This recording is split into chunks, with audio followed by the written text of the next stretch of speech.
y toda la gloria y toda la honra. En el precioso nombre de tu Hijo amado. Amén y amén. Amada iglesia, hoy continuamos el estudio en la epístola del apóstol Pablo a los Efesios y llegamos al capítulo 2. En el capítulo 1 nosotros estuvimos estudiando cómo Pablo presentaba el plan eterno de Dios al escoger a aquellos que estaban destinados a ser sus hijos y cómo exaltaba el incomparable poder de Dios desplegado cuando resucitó a Cristo de entre los muertos y cómo lo había sentado a la diestra suya en esa exaltación gloriosa.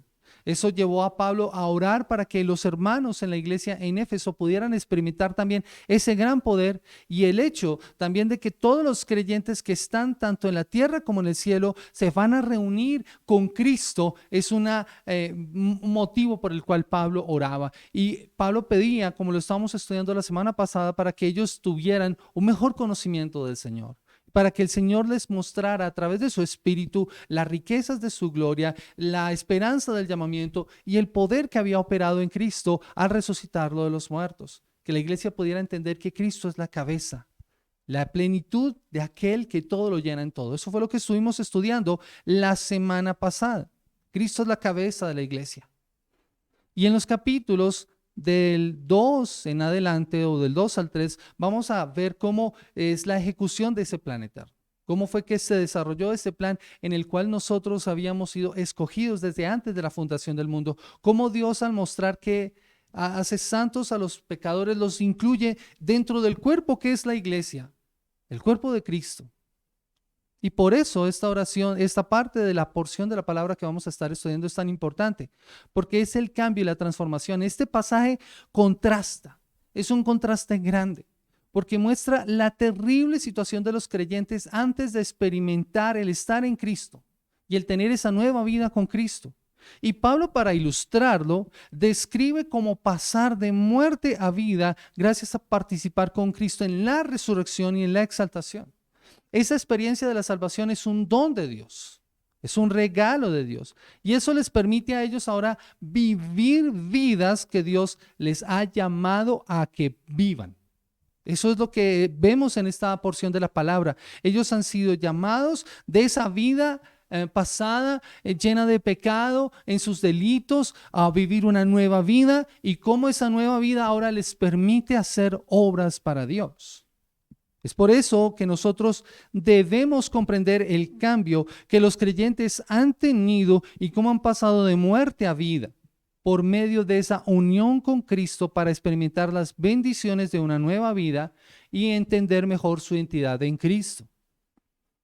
La pregunta que debemos hacernos a la luz de este pasaje es: ¿cuál es el contraste en nuestra vida antes de Cristo y nuestra nueva vida en Cristo? Pablo tiene eso en mente cuando está escribiendo a los hermanos en Éfeso. Esto eran ustedes, pero ahora ustedes son esto. Y lo mismo debemos preguntarnos nosotros. Debemos considerar cómo era nuestra vida antes y lo que somos ahora en Cristo. Y eso tiene que ver con nuestra identidad, porque eso nos permite entender mejor nuestra identidad. Por eso este sermón está titulado De muerte a vida por la fe en Cristo Jesús. De muerte a vida por la fe en Cristo Jesús.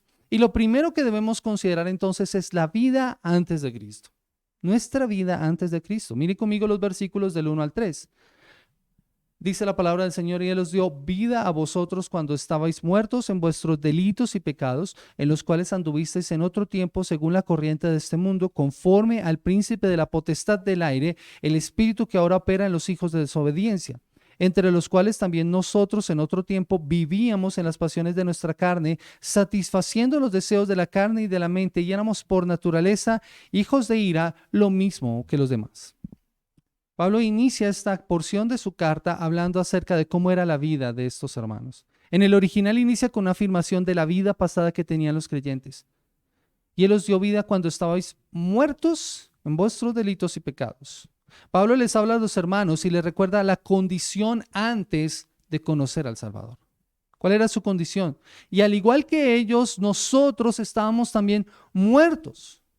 Esa era nuestra condición también, y Él os dio vida a vosotros. Cuando Pablo estaba usando esa expresión, vosotros, no solamente está pensando en los efesios, sino está pensando en todos los creyentes, o sea, nos incluye a nosotros. Y estar muertos según la palabra del Señor, y en este contexto significa inútiles, ineficaces, sin capacidad de pensar o desear algo santo. Un muerto no puede hacer nada, pero así era la condición espiritual de los creyentes, muertos. No podían hacer nada. Eran cadáveres, pero eran cadáveres vivientes. Y es el contraste, es una imagen que ilustra precisamente la separación en la que nos encontrábamos, lejos de la vida y de la vida que nos da Dios y muertos para Dios, sin esperanza, como decía el mismo apóstol Pablo. La traducción del lenguaje actual lo expresa muy bien cuando dice hacían mal y vivían en pecado. Ahora, debemos preguntarnos por qué estábamos muertos. Miren, la causa de esa muerte es una muerte espiritual por la desobediencia. Son nuestros delitos, estábamos muertos en nuestros delitos y pecados. Y esos delitos son ofensas y la transgresión de la ley. Un delito es transgredir una ley, una norma. Pero en este caso son nuestros delitos contra Dios, es transgredir la ley de Dios y por eso la naturaleza del ser humano lo inclina hacia el mal. Creo que lo define muy bien Isaías cuando habla de esto. En Isaías capítulo 59, los versículos del 1 en adelante, dice la palabra del Señor: he aquí no se ha cortado tu mano para salvar, la mano del Señor para salvar, ni se ha endurecido su corazón para oír. Pero nuestras iniquidades han hecho separación entre vosotros y vuestro Dios. Vuestros pecados le han hecho esconder su rostro de vosotros para no escucharos. Y si seguimos leyendo vamos a darnos cuenta de la terrible condición que describe Isaías. Describe una terrible condición del pueblo, pero que en realidad refleja también la condición del resto de la humanidad. Son nuestros pecados los que nos separan de Dios. Son nuestros delitos y la transgresión de la ley la que hace que el Señor esconda de nosotros su rostro para no escucharnos. Esa es nuestra terrible condición. La palabra pecado en el pasaje en Efesios solamente complementa esa idea de ese alejamiento, de la corrupción que tenemos y del alejamiento en el que nos encontramos con Dios. Porque el pecado es el que ha hecho separación de nosotros y de Dios. Pablo continúa su exposición mostrando cómo se evidencia que estamos muertos, porque seguimos en delitos y pecados. El pecado era lo que determinaba nuestro comportamiento, el pecado era lo que nos dictaba cómo debíamos actuar antes de que fuéramos creyentes, y por eso usa la expresión Pablo aquí: anduvisteis o estabais muertos en vuestros delitos y pecados. Y como lo va a decir en el versículo 2, en los cuales anduvisteis en otro tiempo. En otro tiempo, lo que implicaba que esa era la conducta de las personas en la vida diaria. Era nuestra conducta, era nuestro comportamiento, especialmente en la desobediencia de las leyes de Dios. Así nos encontrábamos nosotros. Y un ejemplo de eso es precisamente el llamado que Dios le hace al pueblo de Israel para que se comportara distinto. Ellos estaban llamando a vivir y a andar en la ley del Señor, separados de la vida que tenían los otros pueblos. Levítico capítulo 18, el versículo 1 al 5, dice la palabra del Señor así: y el Señor habló a Moisés diciendo: habla a los hijos de Israel y diles: yo soy el Señor vuestro Dios. No haréis como hacen, y oigan esto, no haréis como hacen en la tierra de Egipto en la cual morasteis, ni haréis como hacen en la tierra de Canaán donde yo os llevo. No andaréis en sus estatutos. Habréis de cumplir mis leyes y guardaréis mis estatutos para vivir según ellos, para vivir según ellos. Yo, el Señor vuestro Dios, por tanto guardaréis mis estatutos y mis leyes, por las cuales el hombre vivirá si los cumple. Yo soy el Señor. Esa era la indicación de Dios para el pueblo de Israel. Y por extensión, debemos verlo también como un llamado hacia la humanidad. Pero el hombre falla, no puede cumplir la ley de Dios. El llamado al pueblo de Israel es que antes de entrar a la tierra prometida, su vida debía estar libre de toda idolatría, de toda impureza, de toda clase de pecado. No debían andar ni seguir las costumbres que habían adquirido en Egipto, ni las costumbres que tenían de allá, ni llegar a tomar las costumbres de la tierra a la cual iban a entrar. Ellos debían vivir distinto, pero no lo hicieron. La realidad es que toda la humanidad está atrapada sin poder escapar de esta forma de esclavitud. Esa es la condición terrible en la que nos hallamos nosotros. Somos esclavos de nuestros pecados. Somos esclavos de nuestros delitos. Y Pablo por eso utiliza la palabra muertos para señalar esa esclavitud, porque el muerto no puede actuar de otra manera. No puede actuar. diferente. Alguien que está muerto ha perdido toda habilidad para funcionar, para razonar y para sentir. Pero aquí obviamente no está hablando acerca de la muerte física, sino una muerte espiritual que no nos permite funcionar, ni razonar, ni sentir. Si tú quieres entender más acerca de esto, lee Romanos capítulo 3. No hay quien busque a Dios, no hay quien entienda, no hay quien haga lo bueno, sepulcro abierto es su garganta. Y Pablo continúa su descripción acerca de cómo es la vida de ese que está muerto espiritualmente. Ese es un retrato paradójico, porque estos que están muertos no han perdido su habilidad para andar y para actuar. Por eso Pablo señala que ellos están muertos en sus delitos y pecados, pero andan según la corriente de este mundo. Por eso es que no han perdido esa habilidad para actuar y para andar. Lo que pasa es que están separados del autor de la vida. Ya no tienen esa habilidad para complacer. De hecho, nunca la han tenido, nunca la tuvieron. Nunca tuvieron esa habilidad para complacer y para relacionarse con Dios. Por eso no pueden hacer nada para ganarse el favor de Dios y mucho menos la salvación. Pablo quiere contrastar eso, por eso mostrando aún más la condición del ser humano.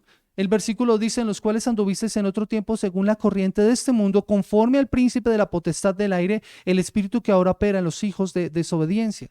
Su vida antes de Cristo no se diferenciaba de la que viven los no creyentes. Recuerden que Pablo le está hablando aquí a creyentes, y Pablo lo que quiere que miren es su pasado, cómo habían actuado y cómo estaban antes de Cristo. Y eso, mis amados hermanos, aplica a nosotros, porque nuestra vida antes de Cristo era igual que la de todos los demás. Por eso llama la atención cuando les dice en los cuales. Ellos andaban en sus delitos y pecados. Vivían pecando como el resto de las personas, según la corriente de este mundo. Y eso lo que quiere decir es que lo hacían según el mal ejemplo, los pensamientos y los criterios de un sistema que es contrario a Dios.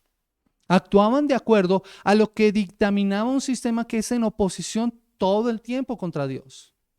Al usar esas expresiones muestra que sus características son malas, una época de maldad. Y tú podrías decir, pero eso fue en la época de Pablo. Mis amados hermanos, miren la condición de la sociedad actual. Corrompida, dañada, aún muerta en sus delitos y pecados. En oposición a Dios en el mundo en el que Él ha creado. Ese mundo se refiere a gente organizada que se opone a Dios. ¿Y cómo lo hacen? A través de sus pensamientos, a través de sus creencias, a través de sus ideas, a través de sus valores, a través de sus sistemas que son contrarios a la palabra de Dios. Ese es el mundo. Y ellos, al igual que nosotros, andábamos en otro tiempo según la corriente de este mundo, de esta era presente, de este siglo malo.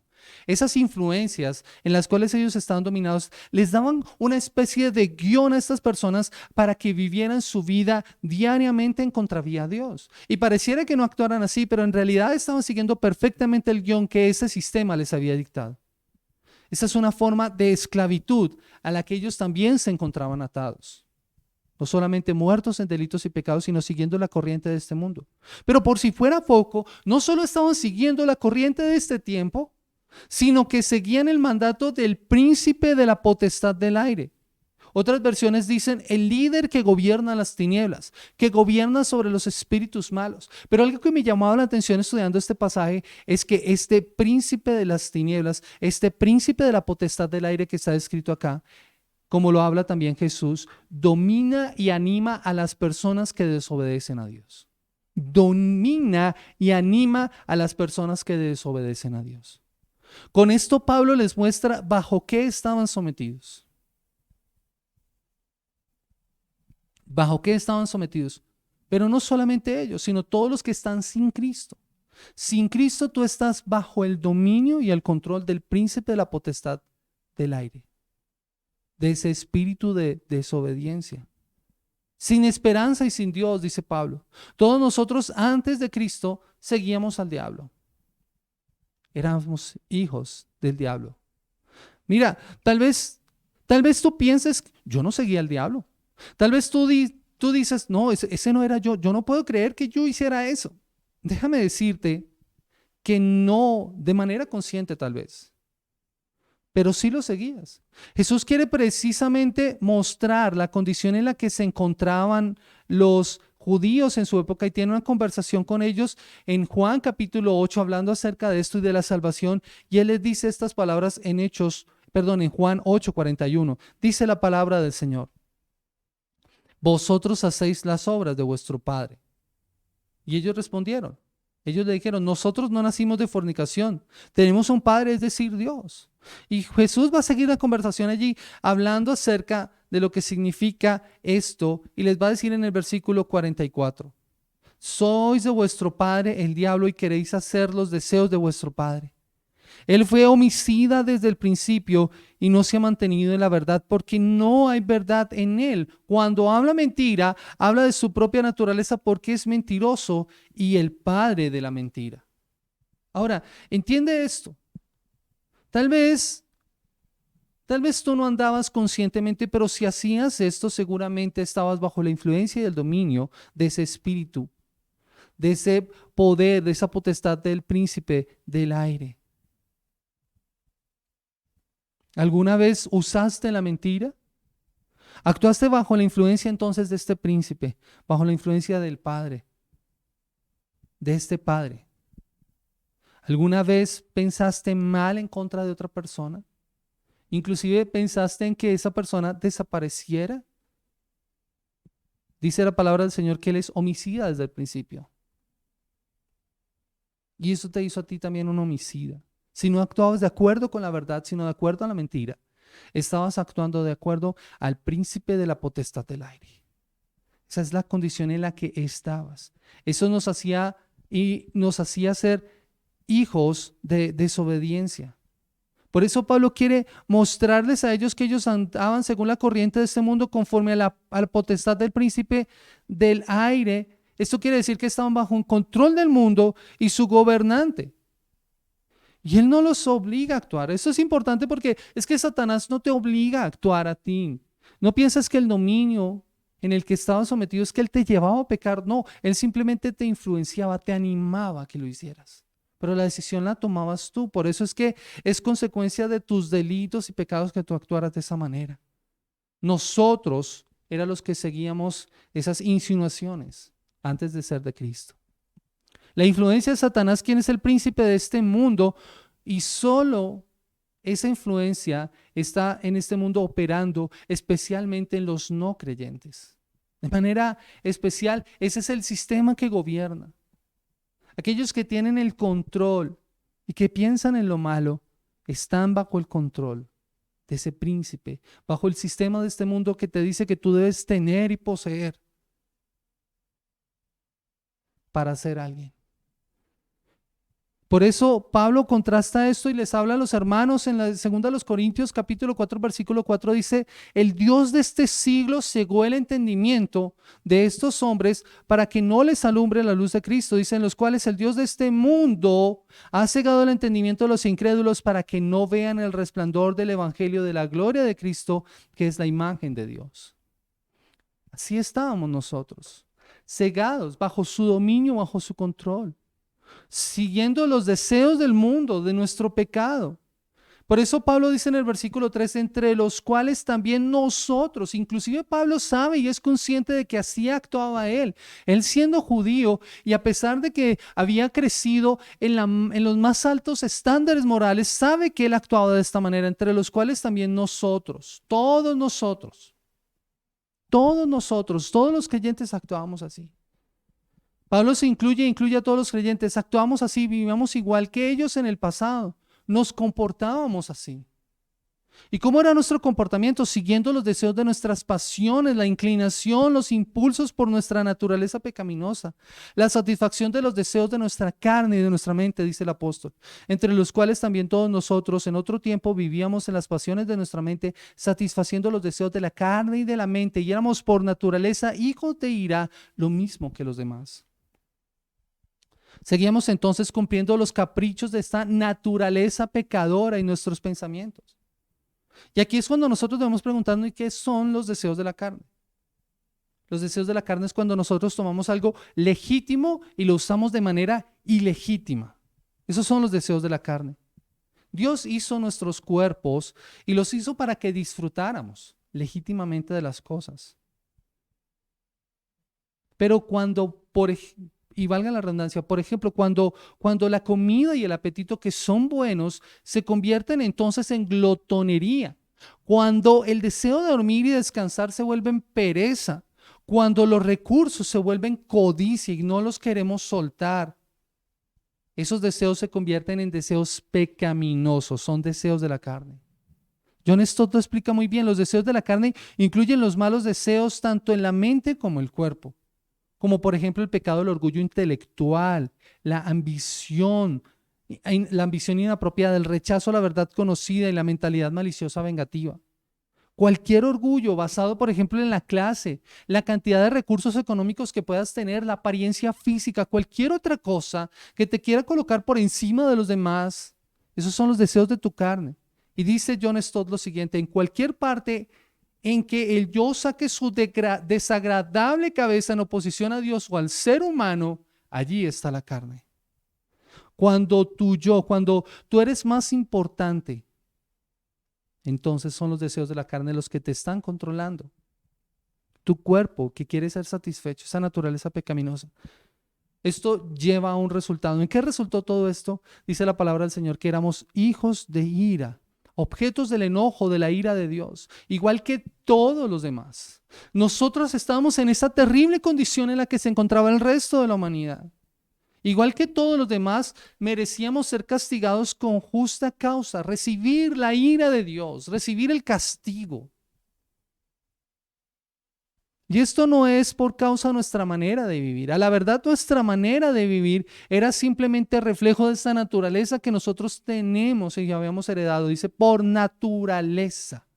Éramos hijos de ira.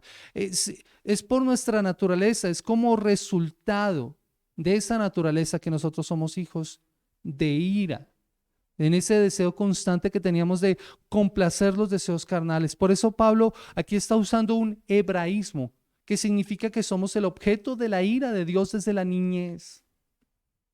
Desde como dice el salmista, en maldad me concibió mi madre. Desde pequeños, ese era nuestro estado natural, por haber nacido en el pecado, el cual Dios aborrece. Por eso es ese carácter heredado y que es adquirido desde antes de nacer, desde la misma concepción. Nosotros ya traíamos esa mancha de pecado que nos hacía ser esclavos del mundo, va a estar bajo el dominio de Satanás y de nuestra carne, de nuestro pecado. Y como la ira de Dios es consecuencia de nuestro estatus de estar muertos en Cristo, como dice la palabra, muertos en nuestros delitos y pecados. En cierto sentido, todos nacemos muertos. Es un contraste tremendo. Esa es la condición en la que todo ser humano se halla cuando está sin Cristo. Muertos en sus delitos y pecados. Esto queda y da por resultado la esclavitud, ¿no? De la cual no podemos escapar por nuestras propias fuerzas, porque estamos bajo el control del mundo, del diablo y de nuestra carne, de nuestra mente. Estos versículos entonces sirven para ver quiénes éramos nosotros antes de conocer al Señor. Estábamos controlados por el pecado, en esclavitud, y de esa esclavitud nosotros necesitábamos ser liberados. Y ellos, los efesios a los cuales Pablo les está hablando, al igual que nosotros, estábamos bajo control entonces de esas fuerzas, el mundo, Satanás y el pecado. Así estábamos nosotros antes de ser creyentes. Y es como consecuencia de esto, de nuestros pecados, estaba la separación de Dios y merecíamos su justa ira, lo mismo que los demás. Y hasta aquí entonces Pablo nos ha pintado un panorama bastante desalentador. Pero Pablo hace aquí algo maravilloso, inspirado por el Espíritu Santo, da un giro en su escrito y marca entonces el más maravilloso contraste que nos lleva entonces a nuestro segundo punto, nuestra nueva vida en Cristo. Mira los versículos del 4 al 10.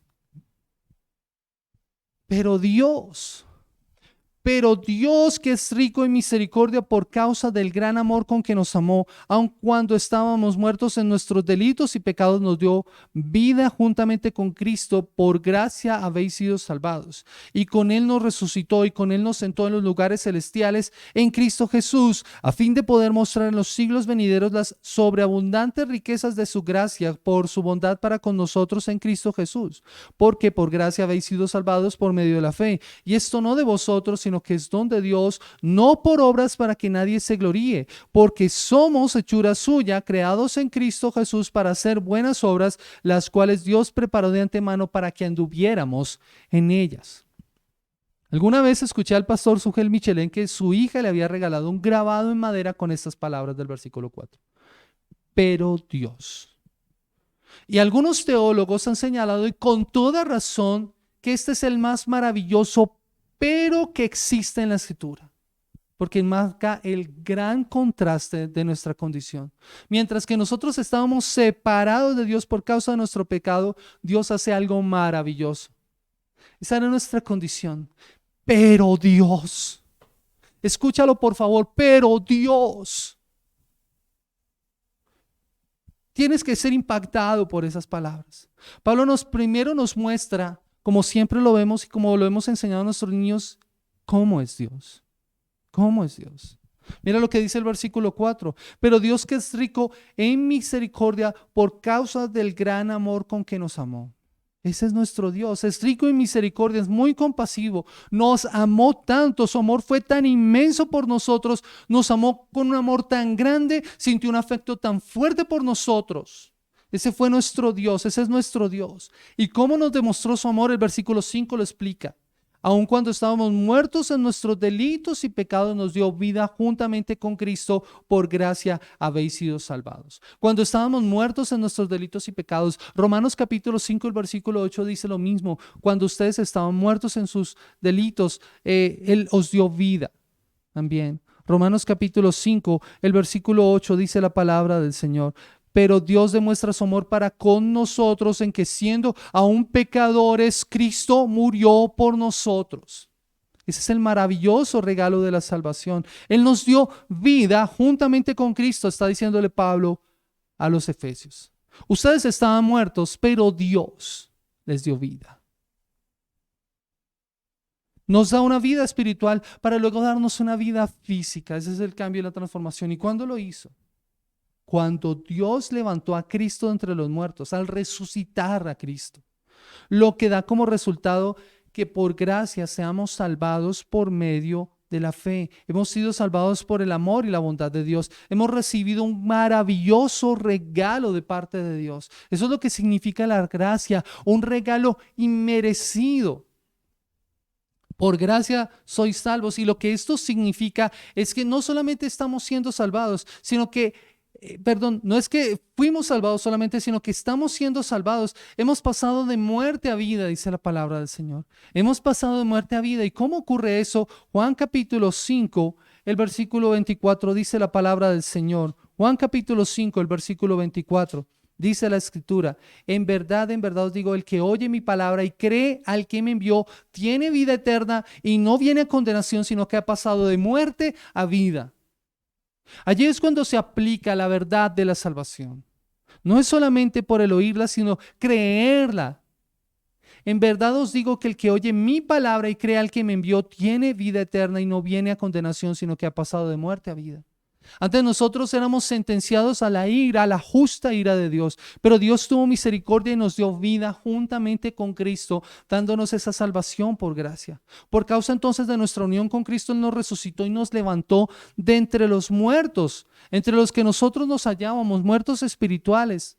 Nuestra condición cambia porque ahora nos hace sentar con Cristo en el lugar que Él gobierna. Ahora, eso no ha ocurrido en este momento, aún no estamos sentados con Cristo, pero por la fe estamos sentados con Él en los lugares celestiales. Y eso lo veremos cuando estemos en la presencia del Señor, estaremos sentados a su lado. Él está a la derecha y nosotros estaremos a su lado.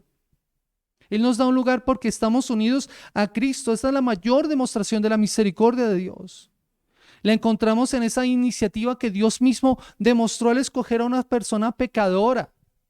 como lo éramos tú y yo. Lo demostró cuando escogió a aquel que había sido perseguidor de la iglesia y perdonarle y otorgarle entonces su perdón de manera especial, el don de la vida eterna, como lo hizo con el apóstol Pablo, que se veía a sí mismo como el primero de todos los pecadores. Pablo es consciente de esa condición y él se identifica como el más grande de los pecadores y ve ese maravilloso don de Dios de la salvación. Y lo mismo pasa con nosotros. Así estábamos nosotros muertos en nuestros delitos y pecados, separados de Dios, lejos de la ciudadanía, lejos de las promesas. Pero Dios muestra su amor para con nosotros. Pero Dios nos dio vida juntamente con Cristo. Pero Dios nos mostró su misericordia y su bondad. Pablo lo que quiere mostrar es el gran contraste entre nuestra condición antes como pecadores y la rica misericordia y el gran amor que Dios nos ha mostrado. Ese es el contraste. Como lo explica alguien, para aquellos que son dolorosamente conscientes de sus múltiples pecados y de su incapacidad para escapar de la influencia del mundo, el diablo y la carne, esas son muy buenas noticias. Esas son noticias maravillosas. Porque esta es la demostración del amor y la misericordia de Dios que están evidenciadas en que nos ha dado vida. Tenemos vida juntamente con Cristo. Hemos pasado de muerte a vida, dice Juan, hablando Jesús. Y esto no solamente eso, sino que nos resucita. Primero por medio del bautismo hemos pasado de muerte a vida, pero también resucitaremos con Él cuando Él vuelva. Y estaremos sentados en los lugares celestiales.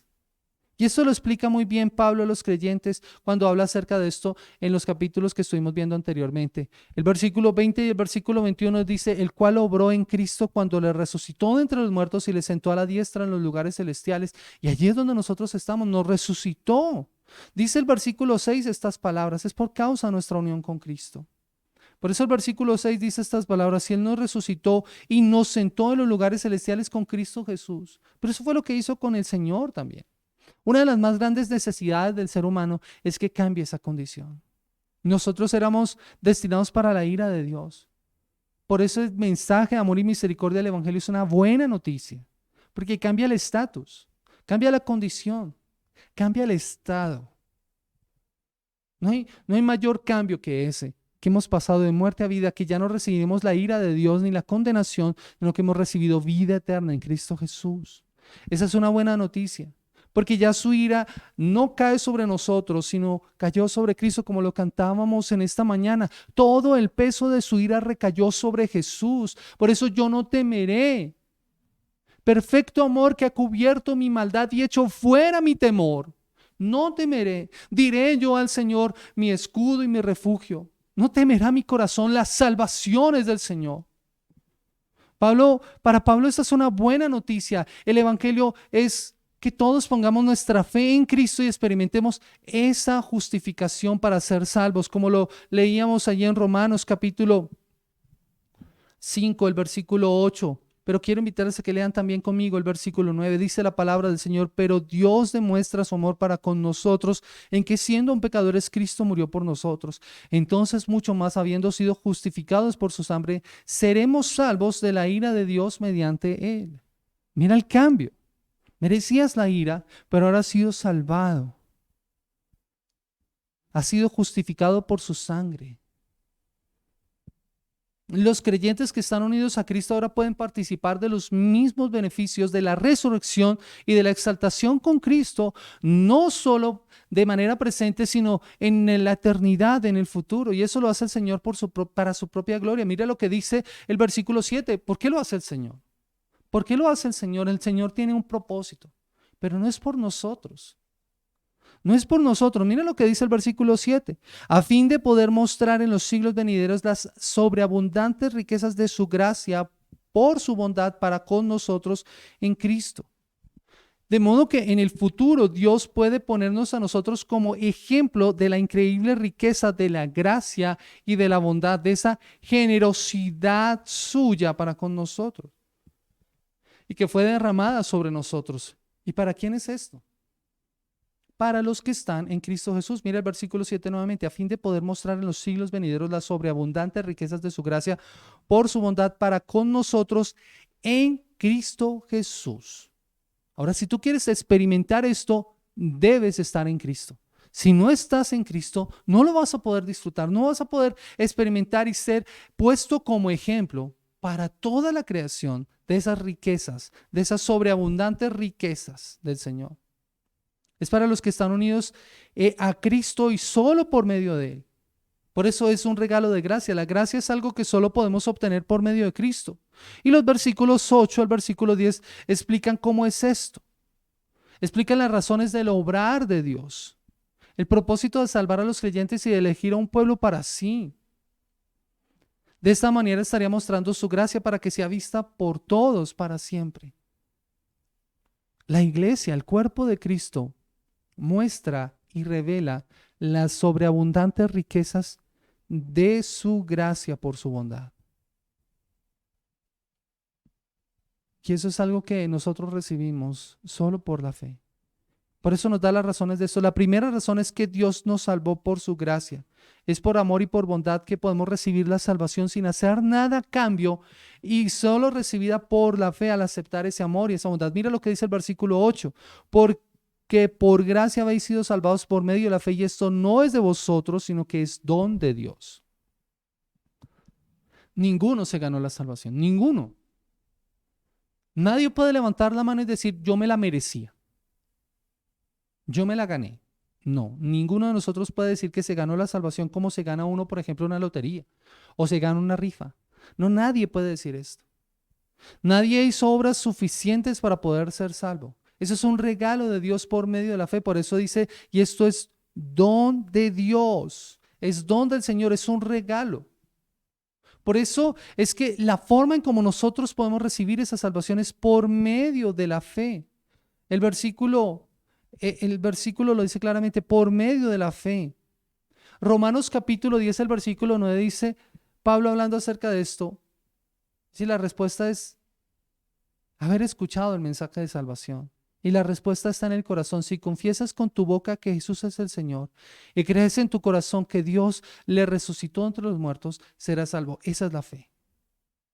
Confiar en la obra que Cristo, creer en tu corazón que Dios resucitó a Jesús de entre los muertos. Confesar con tu boca que Jesús es el Señor.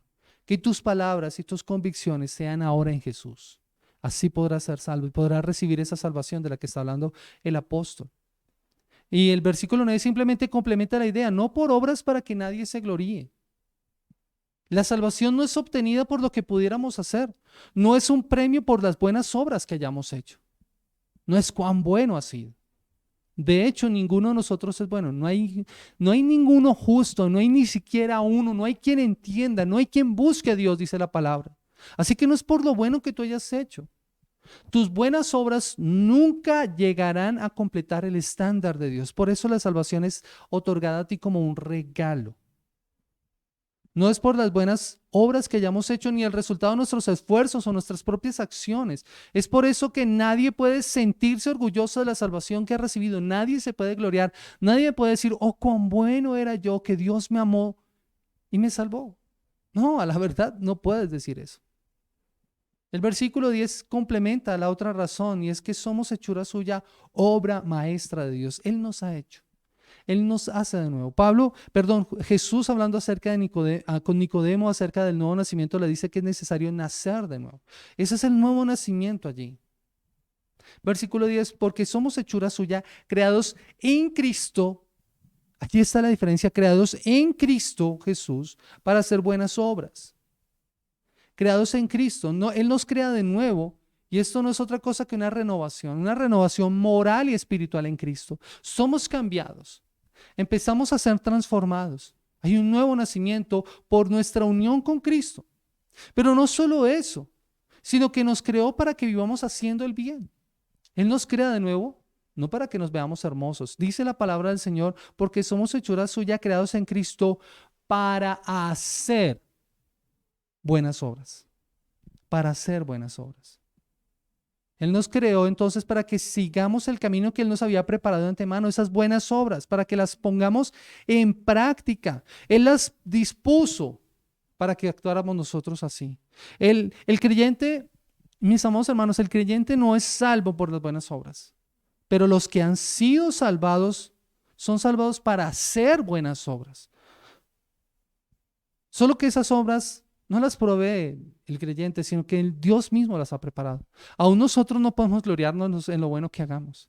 No podemos enorgullecernos de lo bueno que hagamos. No, eso Dios mismo lo ha preparado. ¿Y a qué obras entonces hace referencia el apóstol Pablo? Yo creo que podríamos mirar el fruto del Espíritu: amor, gozo, paz, paciencia, bondad, benignidad, fe, templanza, mansedumbre. Contra tales cosas no hay ley. Esas buenas obras son también que Él nos escogió para ser su pueblo y para tener una relación con Él, y nos marcó el camino por el que debíamos andar. Entonces podemos tomar el Evangelio y aplicarlo a nuestras vidas y vivir de acuerdo a Él. Ayudar a otros, a los que están en necesidad. Suplir para la iglesia. Todo lo que nosotros hagamos entonces va a redundar en esas buenas obras. Como lo decía Mari al inicio de este servicio, haremos tesoros en el cielo, no en la tierra. No, esa debe ser nuestra preocupación, hacernos tesoros en los cielos. Esas buenas obras van a acumular para nosotros una cuenta en el cielo de bendición, sobre la cual nuestras buenas obras harán que nosotros tengamos un galardón, dice la palabra del Señor. Después de considerar cómo era nuestra vida antes de Cristo y nuestra vida en Cristo, vemos cómo afecta esto en nuestra identidad. Y con eso quiero ir cerrando, aplicando este sermón para nosotros. El pasaje es un claro contraste para que veamos nuestra vieja vida en relación con la nueva en Cristo, por causa de nuestra unión con Cristo. Por gracia somos salvos por medio de la fe. Eso es lo que Pablo está diciendo. Y es difícil no observar todo el conjunto de contrastes más grandes que están expresados en este pasaje. Es un gran contraste, porque pasamos de la muerte a la vida, de la sentencia de la ira de Dios a la experiencia de ese amor incomparable, a poder disfrutar de su gracia, de una vida controlada y esclavizada por el mundo, por Satanás y por el pecado, a una sostenida por la gracia de Dios. Ese es el maravilloso mensaje que encontramos en estos versículos. ¿Cómo cambia nuestra vida? Y Pablo desea que estos hermanos en Éfeso, que posiblemente para la época en que Pablo ha escrito esta carta, muchos de ellos son nuevos creyentes, ellos pudieran entender ahora su identidad en Cristo. Pero no solamente para ellos, esto no solamente para nuevos creyentes, sino para todos los que tal vez llevamos años caminando con el Señor, pero a veces se nos olvida lo que el Señor hizo por nosotros y cómo contrasta nuestra vida en Cristo. Miremos algunos aspectos solamente. Antes andábamos en nuestros delitos y pecados, dice Pablo. Ahora tenemos vida juntamente con Cristo, por gracia somos salvos por medio de la fe. Antes éramos hijos de ira y desobediencia, ahora somos creados en Cristo y hechura suya para buenas obras. Por gracia somos salvos por medio de la fe. Antes estábamos muertos en nuestros delitos y pecados, ahora tenemos una nueva vida en Cristo. Por gracia somos salvos por medio de la fe. Antes seguíamos la corriente de este mundo conforme al príncipe de la potestad del aire, ahora con Cristo estamos sentados en los lugares celestiales. Y esto podemos hacerlos, y esto hace el Señor para ponernos como ejemplos de la increíble riqueza de su gracia. Porque por gracia somos salvos por medio de la fe. Antes estábamos controlados por fuerzas demoníacas poderosas. Ahora hemos sido liberados y capacitados para vivir a la manera que Dios ha diseñado para nosotros. Por gracia somos salvos por medio de la fe. Antes merecíamos el justo castigo de Dios, ahora hemos recibido la misericordia y la bondad de Dios. Por gracia somos salvos por medio de la fe. Antes estábamos atados a 3 enemigos, el mundo, el diablo y nuestra carne. Ahora hemos vencido a esos enemigos por causa de nuestra unión con Cristo. Escúchalo bien, ahora hemos vencido a esos enemigos por causa de nuestra unión con Cristo. Por gracia somos salvos por medio de la fe. Antes andábamos en nuestros delitos y pecados. Ahora andamos en buenas obras, las cuales han sido preparadas de antemano por Dios, porque por gracia somos salvos por medio de la fe. Mis amados hermanos, en base a lo anterior podemos entonces considerar que no solo existe la esperanza de romper el pecado que aún batalla en nuestras vidas. Romper la ira, romper la inmoralidad sexual, la avaricia, que inclusive Pablo va a describir como pecados con los cuales los creyentes batallan, allí en Efesios en los capítulos 4 y el capítulo 5. Mira, por ejemplo, Efesios capítulo 4, versículo 31. Dice la palabra del Señor: sea Quitad de vosotros toda amargura, enojo, ira, gritos, maledicencia, así como toda malicia. Sed más bien amables unos con otros, misericordiosos, perdonándoos unos a otros, así como también Dios os perdonó en Cristo. ¿Por qué podemos batallar contra estos pecados? Porque hemos sido salvados por la gracia. Porque ahora tenemos las fuerzas para poder vencer estos pecados. Antes estábamos controlados y dominados por el mundo, por Satanás y por el pecado. Pero ahora ya no somos esclavos del pecado. Ya Satanás no tiene dominio sobre nosotros. Ya el sistema del mundo no nos dicta el guión. Ahora nosotros podemos actuar distinto. Tenemos la expectativa y la certeza de lo que haremos, de todo lo que hagamos es para el propósito de la gloria de Dios, para que sea, porque hemos sido creados más bien para la alabanza de su gloria. Ahora esa es nuestra intención, vivir para la alabanza de su gloria y vivir para ser puestos como ejemplos para todos de las superabundantes riquezas de su gracia. Por esto podemos orar reconociendo su misericordia y su bondad y darle gracias por su salvación, por habernos dado vida juntamente con Cristo, por mostrarnos esa misericordia y esa bondad, por sentarnos en los lugares celestiales, y podemos orar rogándole que nos ayude a dejar el pecado cada día en nuestras vidas para que puedas batallar esa batalla contra el pecado y puedas dejar eso que tanto te agobia, eso que tanto te somete.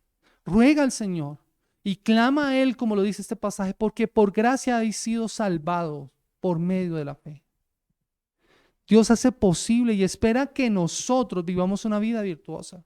Eso es lo que Él espera. Hemos sido creados en Cristo para buenas obras. Como el poder de las distintas fuerzas que antes nos estaban inclinando hacia el mal ha sido derribado, Dios nos llama ahora a vivir una vida diaria que corresponda a ese carácter santo. Ahora podemos vivirlo. Antes no podíamos, pero ahora sí lo podemos hacer. De hecho, Él nos ha diseñado para vivir ese estilo de vida, de las buenas obras. Él las ha preparado para que tú andes en ellas. Por eso cada vez que tú lees la palabra del Señor es porque Dios ha puesto en ti el deseo y el anhelo de querer conocerle. Por eso cuando tú oras es porque Él ha puesto el deseo. Él es el que pone en ti el querer como el hacer por su buena voluntad. Esa es una buena obra que el Señor está obrando y Él la preparó para que tú andes ahora en ella. Por eso, cuando nosotros nos sometemos y decimos y batallamos contra el pecado y imitamos las conductas y las virtudes de Cristo, ya no estamos siguiendo esas prácticas pecaminosas. Y esto, mis amados hermanos, es importante. Este pasaje sienta las bases para esa parte práctica de la carta en los versículos 4 al versículo 6 que estaremos estudiando unas semanas más adelante. Ahora podemos servir a otros. Dice un comentarista, muchos en la época de Pablo se acercaban a su religión en la idea de ese autoservicio y se aproximaban a la deidad pensando, ¿cómo puedo beneficiarme de este Dios? ¿Cómo puedo conseguir que este Dios haga mi ganado más fértil y mis cosechas más productivas? ¿O qué puedo hacer para que este Dios no me castigue? Tristemente, mis amados hermanos, tristemente muchos en la actualidad se acercan así, de la misma manera. No pensando en servir a otros, sino pensando en que Dios les sirva. Se acercan a Dios negociando y esperando que les dé riquezas y bienestar material. Señor, te seguiré si me das esto. Señor, haré esto si me das aquello. No, con Dios no puedes acercarte así. Con Dios tienes que ser consciente de que eso no funciona. Por eso el enfoque del Evangelio es totalmente diferente. Y no se basa en, haz esto por mí y yo haré esto por ti. No, no se trata de eso. Se basa en el autosacrificio primero de Dios y ahora del sacrificio que tú debes dar por el Señor. Esto debe dar como resultado que su pueblo dé, que su pueblo ame, que su pueblo haga buenas obras sin esperar nada a cambio. Porque no es por obras, como dice la palabra del Señor, no es por obras para que nadie se gloríe, pero Él ha preparado buenas obras para que andemos en ellas. Vuelvo y reitero, nuestras obras no nos salvan. Pero el pueblo salvado debe practicar las buenas obras como evidencia de su salvación. Recordemos que esta es la diferencia entre el Evangelio y otros sistemas religiosos. En otros sistemas religiosos te dices, tú obedeces y serás aceptado y serás bendecido. No, la verdad es que no puedes estar seguro si en realidad estás haciendo las obras correctas. En el Evangelio tú eres aceptado y como resultado puedes obedecer, puedes hacer buenas obras. Y Dios mismo ha preparado esas buenas obras para que puedas andar en ellas. Mis amados hermanos, debemos comprender cómo acercarnos a Dios también. Este pasaje nos muestra cómo debemos acercarnos a Dios. El punto central de este pasaje es comprender que Dios nos ha dado vida y nos ha dado vida en Cristo Jesús.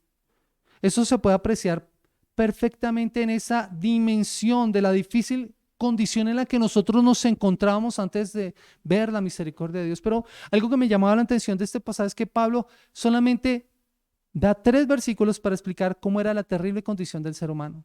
Pero 6 versículos, el resto de los versículos de este pasaje muestran las riquezas y la abundante misericordia del Señor y cómo nuestra vida cambia. Sin embargo, no deja de ser un contraste. Y nosotros debemos ser conscientes cómo era nuestra vida antes de ver la misericordia de Dios.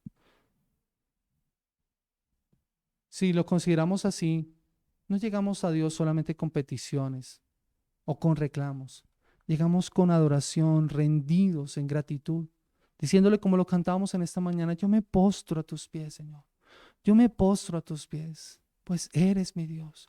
Llegamos a sus pies rendidos y decimos: la salvación es del Señor. Mi alma espera en ti, Señor. Eres mi roca y mi canción. Me aferro a tus promesas en Cristo, ciertas son. La salvación es del Señor. Y si alguno está sin Cristo en esta mañana, este sermón también es para ti. Pablo señala la triste condición del ser humano sin Dios. El ser humano sin Dios es esclavo y no lo sabe. Está muerto y no lo sabe. Y si estás sin Cristo, estás muerto y eres esclavo. Pero cuando su amor y su misericordia brillan, entonces pasas de muerte a vida y todo cambia. Entonces tienes nuevas perspectivas, nuevos anhelos, nuevos deseos. Pero eso solo ocurre si estás en Cristo. Y Dios nos da una nueva vida por medio del sacrificio, porque en Él tenemos redención por su sangre. ¿Sabes cómo puedes aceptar esto? ¿Sabes cómo puedes llegar a Cristo y estar en Cristo entendiendo lo que dice Efesios capítulo 1, versículo 7, perdón. En Él tenemos redención mediante su sangre, el perdón de nuestros pecados según las riquezas de su gracia. ¿Qué debes hacer? Debes venir a Él en arrepentimiento y fe. Dice la palabra del Señor en Efesios 2:8. Porque por gracia habéis sido salvados por medio de la fe. Y esto no de vosotros, sino que es don de Dios. Es por medio de la fe, es depositando tu confianza en Él, es viniendo a Él en la gracia. Es renunciando a cualquier otro medio que creamos es suficiente para salvarnos. Muchos en la actualidad piensan que son buenas personas. Yo soy bueno. Y muchos piensan que sus buenas obras deben empezar en el cielo. Dicen: yo creo que Dios, cuando yo esté en el cielo, va a mirar lo bueno que hice y me va a dejar entrar a su presencia. Pero este pasaje nos muestra que no es por obras. Es un regalo, la salvación es un regalo. Acepta ese regalo. La pregunta es: ¿lo recibirás? ¿Recibirás el regalo de la salvación? Si confiesas con tu boca que Jesús es el Señor y crees en tu corazón que el Señor lo levantó de los muertos, serás salvo. Eso es lo que tienes que hacer. Confiesa con tu boca que Jesús es el Señor. Cree que Él lo levantó de los muertos y recibirás la salvación. Ese regalo maravilloso que el Señor te ofrece. La salvación es ese regalo de vida eterna. Este regalo maravilloso que nada de este lado de la eternidad se le puede comparar. Así que ven a Cristo en arrepentimiento y fe y pasa de muerte a vida, de la esclavitud a la libertad, y recuerda que la salvación es por gracia por medio de la fe. Vamos a orar. Padre amado, Señor eterno, en el precioso nombre de Cristo Jesús, yo quiero darte toda la gloria y toda la honra a ti en esta mañana. Gracias por permitirnos contemplar y comprender las riquezas de tu gracia, Señor, y cómo nos has dado vida cuando nosotros estábamos muertos en nuestros delitos y pecados. Cómo nosotros en otro tiempo vivíamos satisfaciendo los deseos de nuestra carne y de nuestra mente y éramos por naturaleza hijos de ira. Pero tú mostraste tu misericordia por causa de tu gran amor con que nos has amado. Y cuando estábamos muertos en nuestros delitos y pecados, nos diste vida juntamente con Cristo. Y ahora nos has resucitado y nos has sentado con Él en los lugares celestiales con Cristo. Y podemos entonces ser mostrados en los siglos venideros, en la eternidad, como ejemplo de tu gracia y de tu bondad para con todos nosotros en Cristo Jesús. Hemos sido salvados por la gracia mediante la fe, y esto no ha sido por nosotros, no han sido nuestras buenas acciones. Pero Señor, aunque no han sido nuestras buenas acciones, entendiendo que hemos sido salvados y alcanzados por tu misericordia, ahora podemos hacer buenas obras que tú has preparado de antemano para que andemos en ella. Bendice a la iglesia, Señor, y ayúdala a andar en esas buenas obras. Ayúdanos a batallar contra el pecado todos los días y a vivir en santidad para la gloria tuya, para la alabanza de tu gloria, Señor. Vivir una vida que muestre la diferencia, que vivamos, Señor, de acuerdo a lo que tú estableces para nosotros. Bendito Señor, gracias por este tiempo y esta mañana. Y encomendamos en tus manos este tiempo que nos has regalado. A ti la gloria, a ti la honra, en el precioso nombre de Cristo Jesús. Amén y amén. Mis